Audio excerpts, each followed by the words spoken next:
এই বুকটা ছিঁড়া যদি তোমারে দেখাই দিতে পারতাম তোমারে আমি কতটা ভালোবাসি, খোদার কসম তোমারে আমি এই বুকটাই ছিঁড়া দিতাম। তোমাকে অভিশাপ দিব কিভাবে? অভিশাপ দিতে গেলেও তো আগে ঘৃণা করতে হয়। তোমাকে এত ভালোবাসছি, ঘৃণা করব কিভাবে? তুমি যে আমার কি প্রয়োজন সেটা আমি নিজেও জানি না। দেখো আমার লাইফে কে থাকলো কে থাকলো না, এই জিনিসগুলো নিয়ে আমি কখনো ভাবতাম না, কিন্তু তুমি আমার লাইফে আসার পরে কেন জানি আমি তোমাকে হারাতে পাই। তোমার সাথে এক মুহূর্ত কথা না হলে মনে হয় আমার দম বন্ধ হয়ে আসে। আমি জানি না তোমার সাথে আমি শেষ পর্যন্ত থাকতে পারবো কিনা, কিন্তু সবশেষে একটা কথা বলতে চাই, আমি তোমাকে অনেক ভালোবাসি, অনেক। চোখের পানি চোখে শুকিয়ে গেছে, মোছার মতো শক্তি হয়নি। বুকে জড়িয়ে ভালোবাসি বলতে চাইছিলাম, বলার মতো ভাগ্য হয়নি। একটা সময় পর মানুষ পরিবর্তন হয়ে যায়।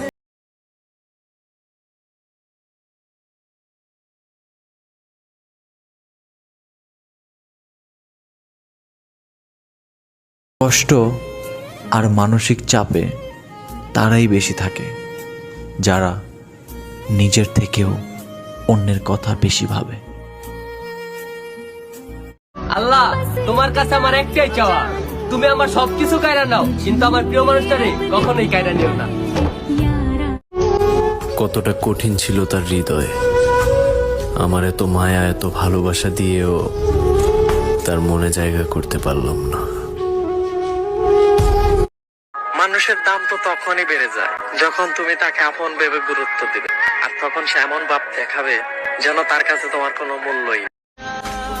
আল্লাহ দেন না ওরা আমার কইরা, যে আমার সাথে কথা না বললে আমার অনেক কষ্ট হয়। জোর করে কোনো সম্পর্কই টিকে রাখা যায় না। একটা কথা মনে রাখবেন, যে আপনার পাশে থাকার সে কোনো কারণ ছাড়াই আপনার পাশে থাকবে, আর যে আপনাকে ছেড়ে যাওয়ার সে কোনো কারণ ছাড়াই আপনাকে ছেড়ে চলে যাবে। দিন শেষে অনেকটা খারাপ লাগে যখন কারোর জন্য অপেক্ষা করতে করতে এক বুক দীর্ঘ শ্বাস নিয়ে ঘুমিয়ে পড়তে হয়। তোর সাথে ঝগড়া হওয়ার পর অনেক রাগ হয়, কিন্তু সত্যি তো এটাই যে তোর সাথে কথা না বলে আমি থাকতে পারি না।